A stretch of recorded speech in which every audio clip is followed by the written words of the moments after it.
Hi guys, this is gsndown.com and I'm here with the LG Nexus 5X, the secondary Nexus flagship from 2015 that debuted Marshmallow last fall. We already reviewed the Nexus 6P and now it's time for the LG Nexus 5X. Launched in October last year, it's actually the third LG Nexus phone. We had the Nexus 4, Nexus 5 and Nexus 5X now. It's priced at around $337 on Amazon and it's time to discuss its design. So we're dealing with a very comfy phone, I would say surprisingly light considering its screen that measures 5.2 inches in diagonal. This model measures 7.9 millimeters in thickness and weighs 136 grams.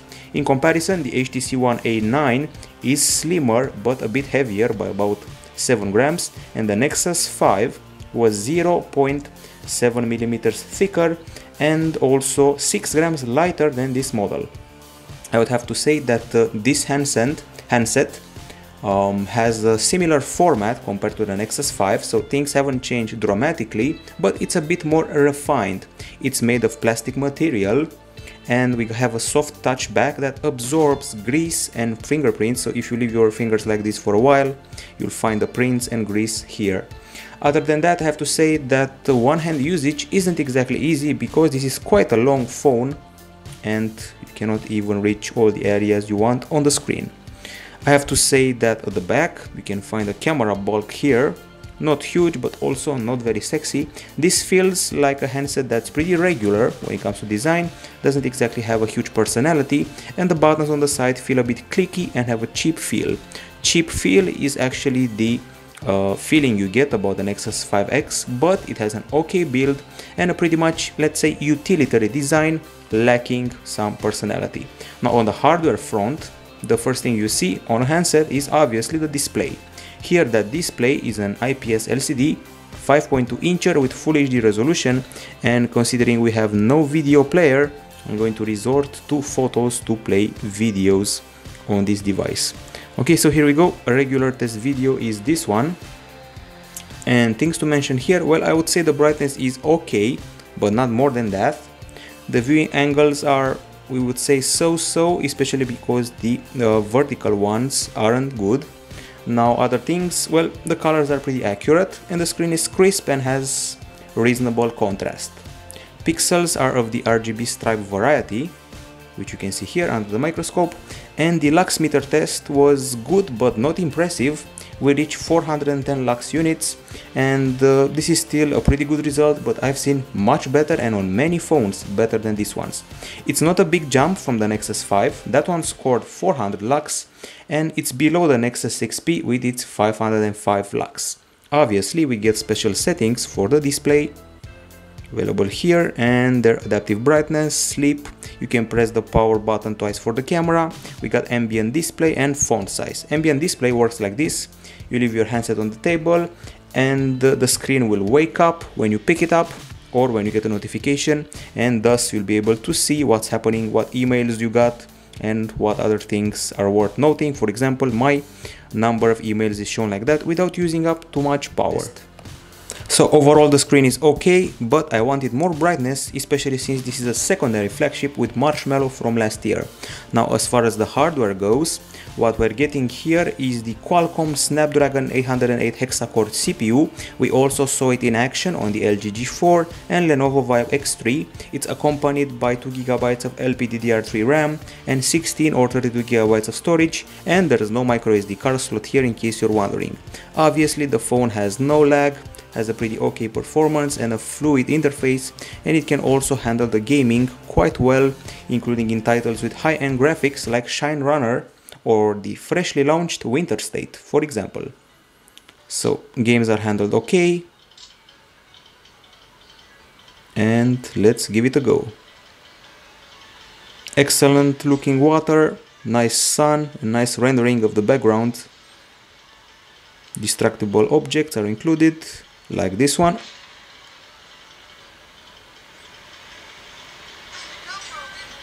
So you get the idea. Excellent gaming here, and let's say future-proof for about 2 years or so. Now when it comes to benchmarks, I won't insist too much on that. I would only say that we beat the LG G4 in quadrant, and in Antutu 6 we beat the HTC One A9, and in Geekbench 3 we're at about the same level as the Lenovo Vibe X3, so pretty much on average, just like any other Snapdragon 808 handset, or maybe better than them, at least better than the LG G4. A surprise was the 3D Mark score, where we beat the Huawei Mate 8. And we already saw the gaming, so that's handled okay. Since I mentioned gaming, I have to mention temperature, because after playing the game Riptide GP2 for 15 minutes, we got to 38.6 degrees Celsius, which means there's no overheating here, and that's good news. Now on the acoustic side, at first sight you may think we have two front speakers. Well, actually this is only the earpiece, and this bottom one serves as the speaker to listen to music. We don't have headphones bundled with this phone, and the upper one is for calls and the lower one for music, but there's a workaround available online that makes both of them usable for tunes. Speaking of tunes, you'll be relying on Google Play Music to play them. And obviously we got the usual equalizer, which is this one here, and includes 5 custom channels, surround sound, and some genre presets. But now let's focus on the music and listen to a song.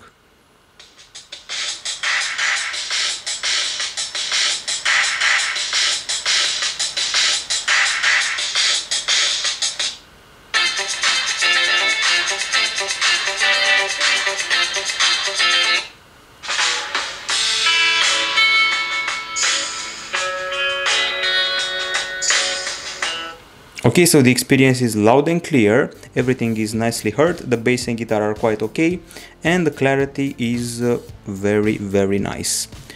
The results we achieved using the decibel meter were also quite good. We achieved 83.8 decibels at both the back and front, which is a good result because it beats the HTC One A9, and it's exactly the same as the iPhone 6 Plus, which is no small feat.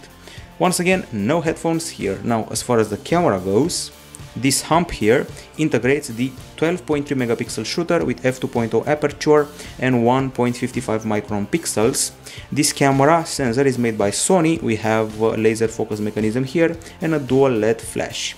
Keep in mind that the Nexus 5 had optical image stabilization and this one doesn't. For the selfies, 5 megapixel shooter, f2.0 aperture and 1.4 micron pixels. So let's fire on the camera using that trick. Double press the power button. And the camera UI, it's exactly as we left it on the Nexus 6P, minimalistic and bare bones. The camera app opens fast and everything is fast here. Got a fluid zoom, got a very fast focus courtesy of that laser focus mechanism, and very fast picture taking, something we also noticed on the Nexus 6P. So I'll say it again, it's a bare bones interface that includes photosphere, panorama, lens blur, and settings like the ones related to resolution and quality. You can film up to 4K, of course there's also Full HD, and you can film Full HD with the front camera. We got panorama resolution available, and those are pretty much all the options, plus save location.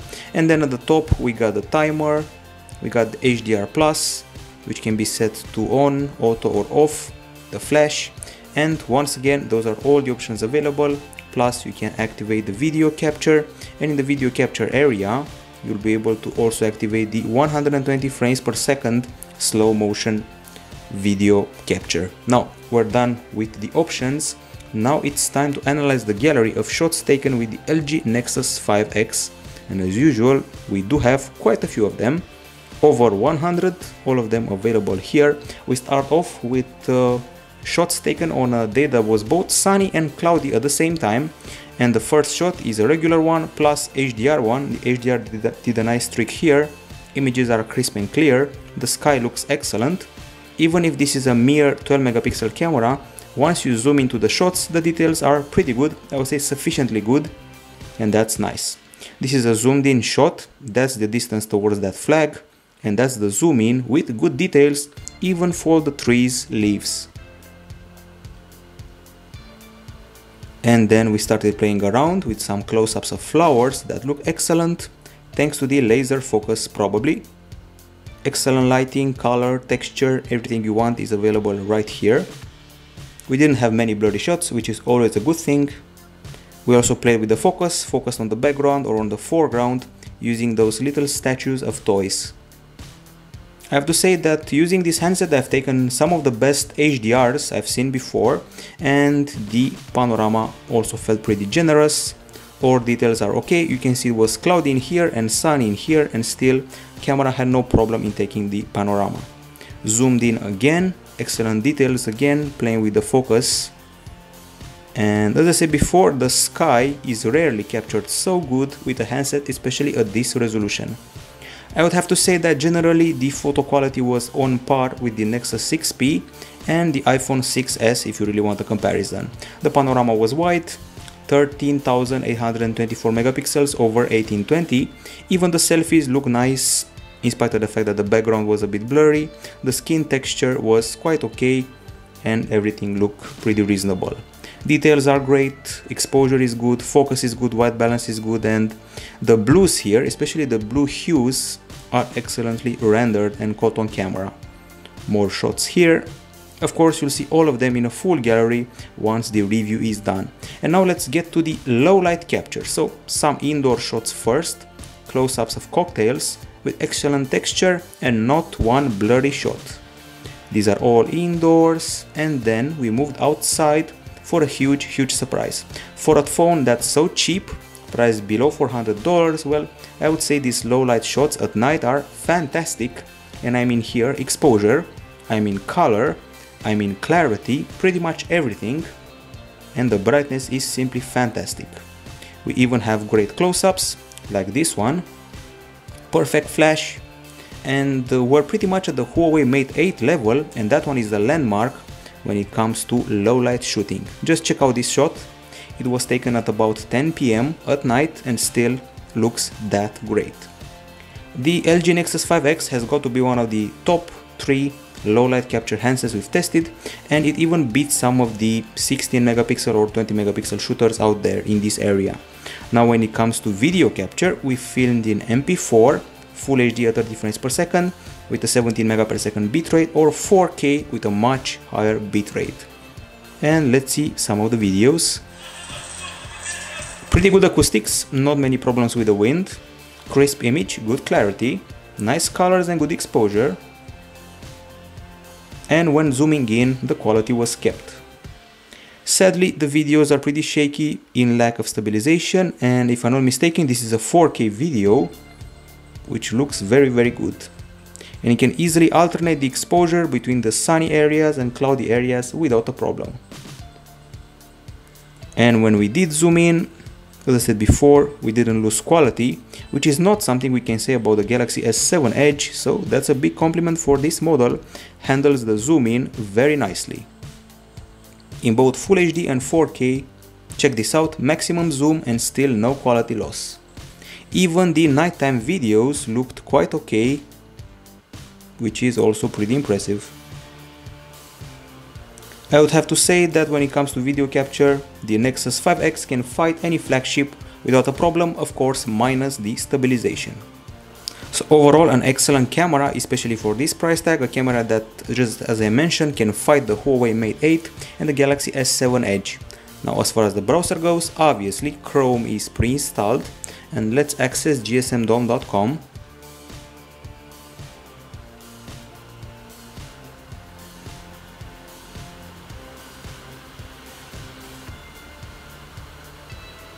As you can see, not the fastest browser in the world, but still it has great benchmarks. When we tested the browser, it achieved excellent browser mark, SunSpider and Velamo benchmarks.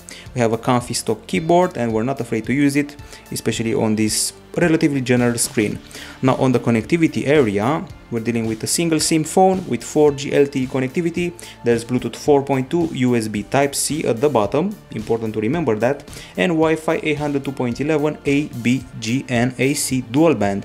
We're using a nano SIM card slot here, GPS, GLONASS, and I have to mention that the calls achieved with this phone are not very loud, a bit disappointing actually, but the signal was good and so was the clarity. Speaking of good things, I would have to say that I'm pretty happy with the download and upload speed here. They're excellent. You can see 26 megabits in download, 13 upload, but the ping was huge. We usually achieve 15 ms and 44 is kind of strange in this case. Now it's time to discuss the battery here. and we're dealing with a 2700 mAh unit lithium polymer, and we achieved 8 hours and 3 minutes of HD video playback, which is quite okay for this format. We beat the Asus Zenfone 2 and were pretty much on par with the Huawei Mate S. In PC Mark, that simulates continuous usage, quite a good result, 6 hours and 26 minutes. Once again, we beat the HTC One A9, but also the Huawei P8. Charging was, I would say, a pleasant surprise because we're using an USB Type-C wire and also charger. We charge in 1 hour and 50 minutes, which is good for USB Type-C. Obviously, there are power saving features here, those that come with Marshmallow. And you go to battery, get battery saver, activate it immediately, or mess around with battery optimization, which is linked to the dose feature. So overall an okay battery, and it's time to discuss the software experience. So we're running on Android 6.0.1 Marshmallow. This is a stock experience, it's pretty much vanilla, nothing different from the way Google wanted to ship Android to you. We have some nice widgets. You can see them right here and scroll around them in both vertical and horizontal fashion.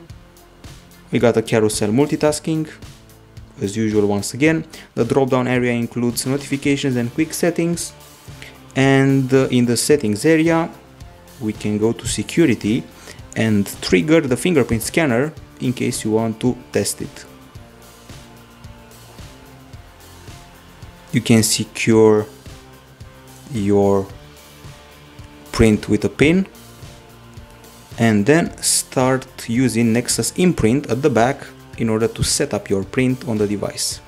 Fast setup, excellent recognition, it's accurate and fast when it comes to unlocking the device. Okay, screen lock is using a pin, and that's it. So now let's try to unlock the device from a standstill simply by pressing on the fingerprint scanner. Pin required, okay. Let's try again. This time it worked first time, second time, and this time from the screen, so pretty accurate and fast working. I won't insist too much on Marshmallow because you already saw it on a few devices already, and we got tap and pay here, we have Android Pay, we have improved permission support, there is this area here that allows you improved memory management, storage and USB available as well, and with an option to explore the storage like this.